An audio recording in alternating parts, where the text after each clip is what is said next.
right, welcome back. So, what an eventful weekend it has been. I had mentioned a few days ago that I wasn't going to be able to make any content this weekend, so I had made all my stuff in advance. The unfortunate downside with that is that I wasn't able to make any news of the day videos, which is really unfortunate because there has been a lot going on. If you're following any sort of major Dota account or are following the Dota 2 subreddit or anything of that matter, you might have some clue of what the hell is going on.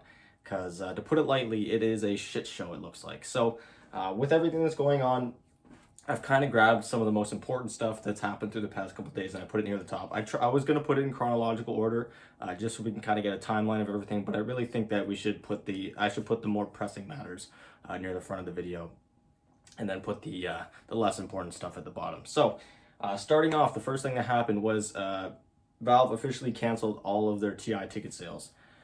Which honestly shouldn't have really been surprising. I think what's more surprising is that they sold tickets to begin with, because when you were looking at Romania's COVID cases, they were skyrocketing quite hard. It was something that I was keeping track of myself, and I was trying to let everyone know, just be safe. Well, now I guess they're trying to make everyone be safe, which is kind of weird because everyone that was going to be going to this year's International as a fan had to have been vaccinated to enter the venue, but still they're not allowing anyone in. I know that vaccination doesn't mean 100% immunity, but kind of odd that they would start ticket sales and then a week and a half later they would withdraw them. So everyone who did buy a ticket got a full refund, which is really unfortunate because of the timing of it, that a lot of people probably already booked hotels and flights. You're not really going to get a refund on those. Maybe your hotel, but not your flight. So anyways, hopefully everyone who was hopefully trying to go did get all their money back, because that really sucks. Next up, we have the shit show I was talking about. Yeah, if you thought ticket sales and people losing their money was the shit show, no, you'd be wrong.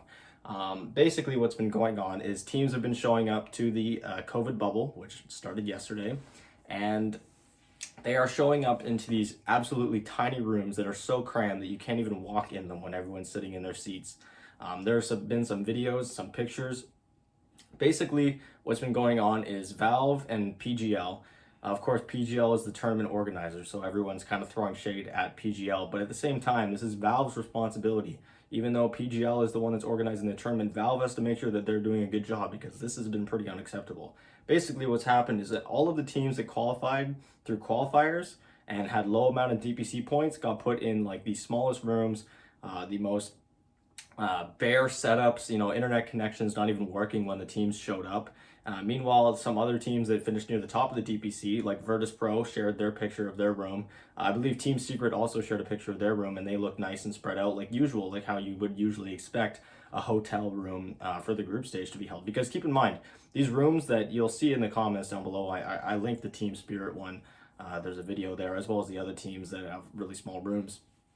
You can see that it's absolutely tiny and horrible conditions, and they have to play in the group stage there. And if any of the players get sick and they make it to the main stage, the sick player has to play from there, which is kind of ridiculous. So the big problem is that it's not fair. It's not like every team is being screwed over, which I think might even be better than what it is, because they're just screwing over the bottom tier teams. Even OG, who finished bottom of the DPC standings out of all the teams attending TI, are the two-time TI champions, and even they got a shit room. Only the teams at the top of the DPC got actually usable rooms, which is absolutely ridiculous. I can't even put it into words. And again, a lot of people are trying to defend Valve, saying that PGL is the one organizing this tournament. We shouldn't put it on Valve. And while I do think that's kind of true, Valve should have had an eye on this. Valve should have been checking with PGL to make sure this is good. I know PGL's been working with Valve for a long time. I believe they set up every TI since TI7, but Jesus Christ, this is terrible. And then some people are trying to defend PGL, and it's like, how are you going to defend PGL in this scenario? This is ridiculous. They set out a bubble only a week and a half before main stage, which is not really a whole lot of time to get adjusted to the new environment, as well as stay safe from COVID. So even that off the start was pretty bad. But anyways, I'm just hoping this whole thing gets resolved and teams actually get usable rooms, because this is pretty embarrassing, not gonna lie. It's pretty embarrassing to say that this is a $40 million prize pool, a $160 million battle pass, gets you a 5-man squad into a kitchen, into a hotel-sized kitchen. Yeah. Next up, we have Seb. Seb is officially back. So they had announced that OG had announced that Mickey was going to be subbing in for Seb because he had an emergency surgery done to his eye. But it seems that Seb has recovered at least well enough to actually still be attending this year's international. So my last news of the day video has officially aged poorly, but Seb is back, which I think is huge for OG. I don't think OG is the same team at all without Seb. I mean, Seb has been their coach for 5 years now. Well, he's been partly coach, partly player for like 5 years now. He's a huge part of the team, and I was really worried about them without him. So I'm sure every fan of OG and OG themselves are just glad that he's back. Next up, so also in my last news of the day video, we saw that Invictus Gaming had come out and said that their offlaner JT got sick. It turns out that that was a false positive, and other players on the team, strictly players that had tested positive, are actually unaffected. They're asymptomatic, which is really good. It means that they're testing positive, but they're not actually getting any of the symptoms, so they're still able to play. Can't say the same for the rest of the team, though. They have some other staff around their team that have gotten sick and have been since isolated. So again, hopefully that can all get contained, and hopefully everyone fully recovers there over on IG. They also announced, this is coming from Valve, that sick players are going to be able to play from their hotel. I had kind of alluded to this when I was talking about the rooms and stuff that teams are going to be playing group stage in.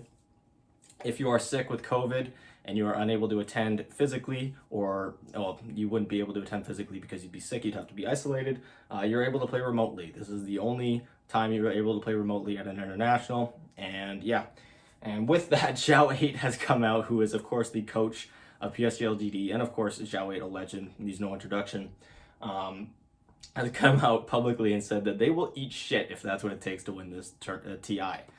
They are determined to win, and they're looking like one of the best teams coming in, so good for them. They're determined, although we should probably make sure that they stay safe first before they come in winning.